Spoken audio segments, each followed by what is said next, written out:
Good morning, friends. This is Sister Marla Clerks.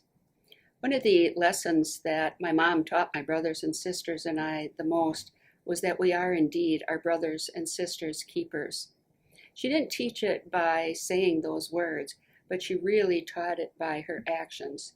She taught it both by gathering us anytime there was a tragedy in somebody's life. She would just come in and say, get in the car, we're going out to so-and-so's house. And I remember especially when our friend died in the Vietnam War, and also when my cousin was killed in a car train accident. I remember my mom not only putting us in the car to go out there, but doing whatever she could for the parents of those young men, making all the difficult phone calls, trying to rally people around them for support, making sure meals were brought out to them, just really making sure that they had anything they needed. Also, if there were some joyful moments, like someone had come home from the hospital or someone had a new baby, she was on the phone calling people to let them know. Not in a sense of gossiping, but in a way, again, of saying, what can we do to show them that we care? What can we do to make their life a little easier right now? For indeed, we are our brothers and sisters' keepers. Sometimes you'll hear people use that as a reason or an excuse not to do something. They'll say, well, I'm not my brother's keeper. I'm not my brother and sister's keeper. And usually what that means, I've found, is that they worry a little bit too much about themselves. They don't want to get involved. Or they say, let them take care of themselves. Nobody helped me out. I am a self-made person. And we know that that's not at all how we're called to be. We are called to be those people who do recognize that all are in need of our outreach, that all are in need of our concern. And we do that in different ways. We might donate money, like to flood victims or storm victims, or to Ukraine. We might donate items that we have. We might go out and purchase items to donate those as well.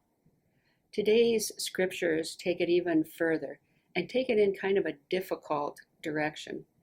It reminds us that we're also in charge of the moral life of our brothers and sisters, in that it says, the first reading says, if your brother or sister is going astray, you need to correct them. You need to correct them through love. And if you don't, you're partly responsible for their moral life. That's a tough, tough lesson to hear. And the gospel tells us that if anyone sins against you, go to that person and talk to them. Keep it just between the two of you, to try to change their heart, to try to reconcile with them, to try to move back into that friendship area. But it also says if they don't listen, go and bring in someone from the church so that you might continue to try to help them see their ways and to reconcile. It also says if they don't do it then, you've done what you could. To let the whole church know, but you've done what you could.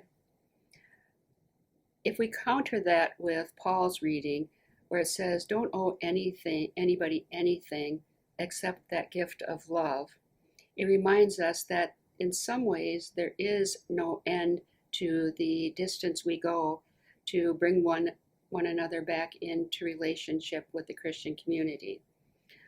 Within ourselves, we're called to be people who are forgiving.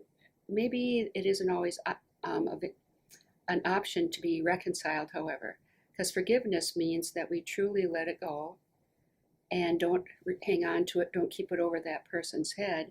Reconciliation says that we're back in relationship, and we know that's not always possible, but we're reminded to do everything we can to bring about that forgiveness, to bring about that reconciliation.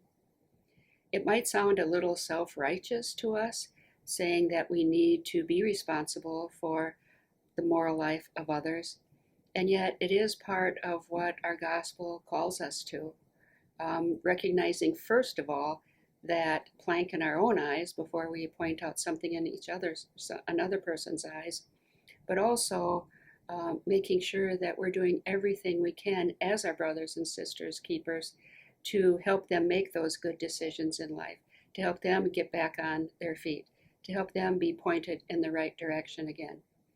It's tough stuff, accepting that responsibility, accepting that privilege accepting that challenge by God to be our brothers and sisters keepers in all areas of our lives.